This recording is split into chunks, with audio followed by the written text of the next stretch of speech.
Hi friends, எல்லோரும் நல்லா இருக்கீங்களா? நாங்களும் நல்லாயிருக்கோம்.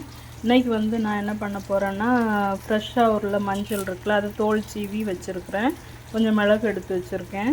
அடுத்து வந்து கொஞ்சம் இஞ்சி, ஒரு லெமனு, ஆஃப் லெமன் பிழிஞ்சு வச்சுருக்கேன். ஒரு பிழிஞ்சு சாரில் உள்ள இது வச்சுருக்கு. இது மூணையும் க்ரஷ் பண்ணி நம்ம வந்து இப்போ வந்து வெதர் சேஞ்ச் ஆகுது, கோல்டு வெதர் இங்கே வரப்போகுது. ஸோ வந்து நம்ம வந்து ப்ரிவென்ஷன் இஸ் பெட்டர் தென் க்யூருங்கிற மாதிரி சளி பிடிக்கிறதுக்கு முன்னாடியே வீக்லி ஒன்ஸோ டைம் கிடைக்கும்போது இந்த மாதிரி கஷாயம் காய்ச்சி குடிச்சிக்க வேண்டியதுதான். ஆமாம், அதனால் நான் இப்போ அது பண்ணுறேன். அது எப்படி பண்ணணும்னு பார்க்கலாம். இப்போ என் பொண்ணு எனக்காக ஹெல்ப் பண்ணுறா, க்ரஷ் பண்ணுறா. காமி மோளை நல்லா வந்து பெப்பரை இப்போ க்ரஷ் பண்ணிகிட்ருக்கான். அப்புறம் நான் வெயிட் பண்ணி அடுத்து நாங்கள் வந்து இஞ்சி, கிழங்கு மஞ்சள் இருக்குல்ல, அது போடணும். அதையும் க்ரஷ் பண்ணிக்கிறோம். நல்லா க்ரஷ் பண்ணணும்.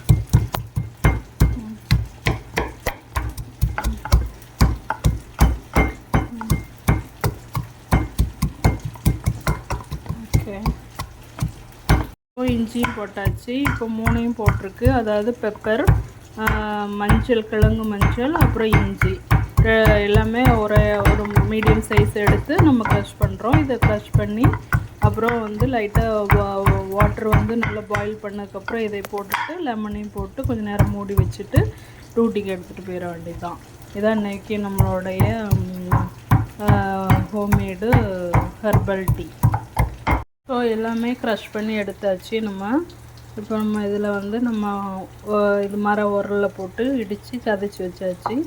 சதைச்சி எல்லாம் எடுத்து வச்சாச்சு. இனி இதை எப்படி கஷாயம் பண்ணலான்னு பார்க்கலாம்.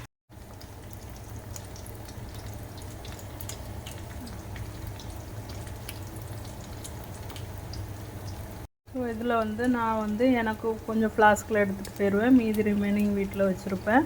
இது வந்து அப்புறம் என் வீட்டில் ஹஸ்பண்டும் குடிச்சுப்பாங்க, பிள்ளைக்கும் கொஞ்சம் கொடுத்துக்குவோம், அந்த மாதிரி.